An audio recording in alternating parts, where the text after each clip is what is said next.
भाषा में हमारी पढ़ाई नहीं हो पा रही है। मेरी इंग्लिश मीडियम में हुई है। मैंने संथाली भाषा अपने दादा दादी से सीखी, मुझे नहीं पढ़ाया गया, लेकिन वही मैं महाराष्ट्र जाती हूँ तो वहाँ मराठी में पढ़ाया जाता है, उनकी हिस्ट्री बताई जाती है। हमारी हिस्ट्री में कहीं झारखंड मूवमेंट का उल्लेख नहीं था।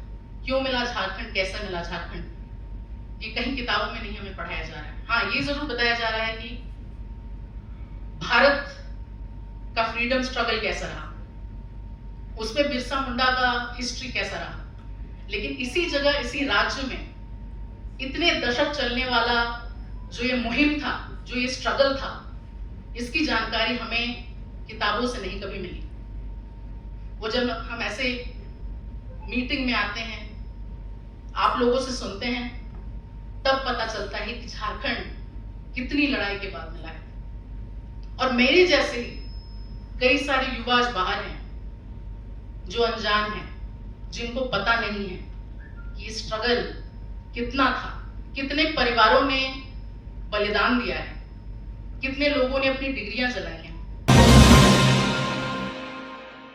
आप सभी को मेरा जोहार। मेरा आज बोलने का बिल्कुल प्लान नहीं था, तो मैं बिना तैयारी के आई हूँ। सही मायने में मेरे यहाँ आने का उद्देश्य यही था कि आजसू के मूवमेंट और झारखंड मूवमेंट के बारे में जितना भी मैंने सुना है, आज साक्षात में देख रही हूँ लोगों को जिनका नाम मैंने सुना है, जिन्होंने झारखंड के अलग अलग क्षेत्र में नेतृत्व दिया है। जो बलिदान मैंने देखा है वो मैंने अपने पिताजी के जरिए ही देखा है।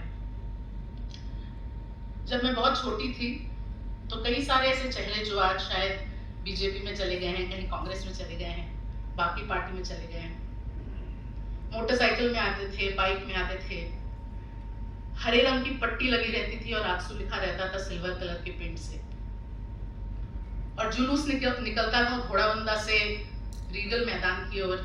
जाते हुए वो जुलूस जय झारखंड का नारा लगता था।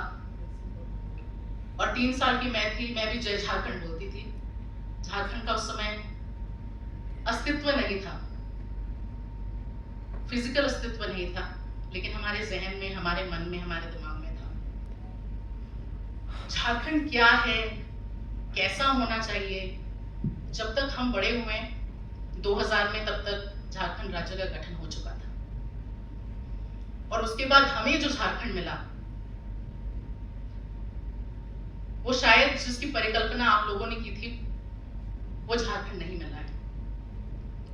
मुझे इंग्लिश मीडियम की पढ़ाई मिली जमशेदपुर जैसे जगह में, जहां इंडस्ट्रियलाइजेशन इतना ज्यादा हुआ है कि आप भूल जाते हैं कि उसी जमीन से शायद लोगों को विस्थापित करके वो जमीन ली गई थी इंडस्ट्रियलाइजेशन के लिए। इसी झारखंड में जब एक झारखंड नामधारी पार्टी अपनी सरकार बनाती है तो हमें लगता है अब वो राज चल रहा है, लेकिन वही सरकार जब अपनी स्कीम्स के जरिए हमारे गांव में हमारे बुजुर्ग, हमारी बहनें, हमारे जो बच्चे हैं, उनको सही सरकारी शिक्षा मुहैया नहीं करा पा रही, हमारी भाषा में हमारी पढ़ाई नहीं हो पा रही है। मेरी इंग्लिश मीडियम में हुई है।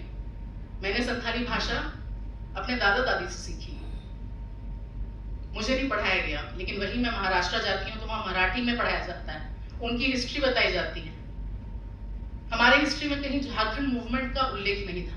क्यों मिला झारखंड, कैसा मिला झारखंड, ये कहीं किताबों में नहीं हमें पढ़ाया जा रहा है। हाँ, ये जरूर बताया जा रहा है कि भारत का फ्रीडम स्ट्रगल कैसा रहा, उसमें बिरसा मुंडा का हिस्ट्री कैसा रहा, लेकिन इसी जगह, इसी राज्य में इतने दशक चलने वाला जो ये मुहिम था, जो ये स्ट्रगल था, इसकी जानकारी हमें किताबों से नहीं कभी मिली।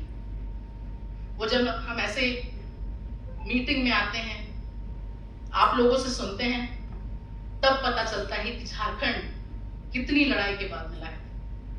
और मेरे जैसे ही कई सारे युवा आज बाहर हैं जो अनजान हैं, जिनको पता नहीं है कि ये स्ट्रगल कितना था, कितने परिवारों ने बलिदान दिया है, कितने लोगों ने अपनी डिग्रियां जलाई हैं।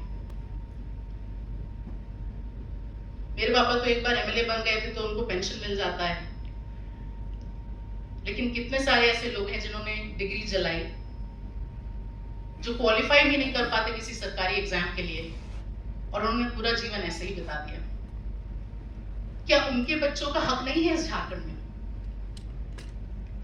क्या उनके बच्चे फायदा नहीं उठाना चाहते इस झारखंड में? क्या उनको नहीं नौकरी मिलनी चाहिए?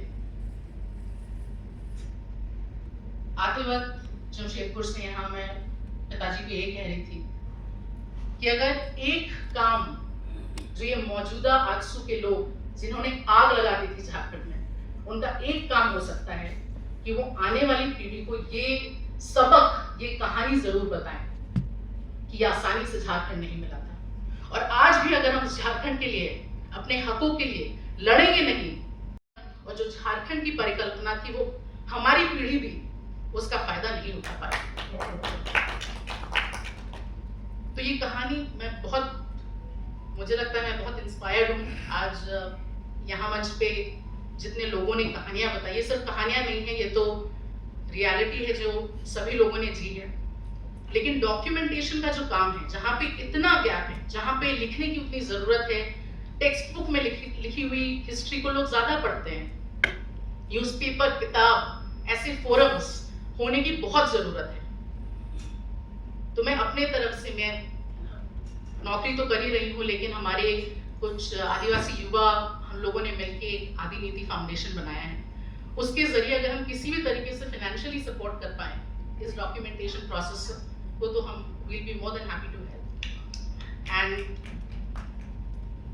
अगला जो बहुत इंपॉर्टेंट काम है वो यही है कि जितने भी कॉलेज, यूनिवर्सिटीज हैं, आज दिल्ली यूनिवर्सिटी में हम देखते हैं वहाँ ABVP, NSUI के एनुअल इलेक्शंस होते हैं। हमारे यहाँ पे इलेक्शंस क्यों नहीं होते? उनको डर लगता है क्या कि वापस से स्टूडेंट आंदोलन खड़ा हो जाएगा अगर हम इलेक्शन करेंगे तो? क्या आजसू का ये रोल नहीं हो सकता कि जितने भी कॉलेजेस हैं, यूनिवर्सिटीज हैं, वहां पे कम से कम हम इतना सुनिश्चित करें कि वहां स्टूडेंट इलेक्शंस हो, एक संगठित तरीके से बच्चे साथ तो आए, और जब ये संगठन बनेगा तो मुद्दों पे बातचीत भी होगी, मोबिलाइजेशन भी होगा, और आंदोलन भी उन्हीं के जरिए आगे बढ़ाया जा सकता है। आज के दिन हमारे कॉलेजेस में या एकेडमिक का अभाव है, और मुझे लगता है कि आजसू का एक बहुत बड़ा रोल ये भी हो सकता है कि नेक्स्ट जनरेशन लीडरशिप को मोटिवेट करके वैसे संस्थाओं को, यूनियंस को खड़ा किया जा सकता है। और आप सभी ने कहा है कि झारखंड एक विचारधारा की लड़ाई है, और वो कंटिन्यू होना चाहिए, वो जारी होना चाहिए। बस यही मेरे कुछ थॉट्स थे जो मैंने आपके साथ शेयर किए हैं। लेकिन जितना संभव हो सके हम लोग को ये फोरम सिर्फ मौजूदा आजसू के लोग नहीं, और भी नए लोगों को यहाँ ऐसे मंचों पे बुलाना चाहिए, ताकि इंटर जनरेशन नॉलेज ट्रांसफर भी हो, वैल्यू ट्रांसफर भी हो, और हम आप लोगों से सीख सके और ज़्यादा। धन्यवाद। धन्यवाद।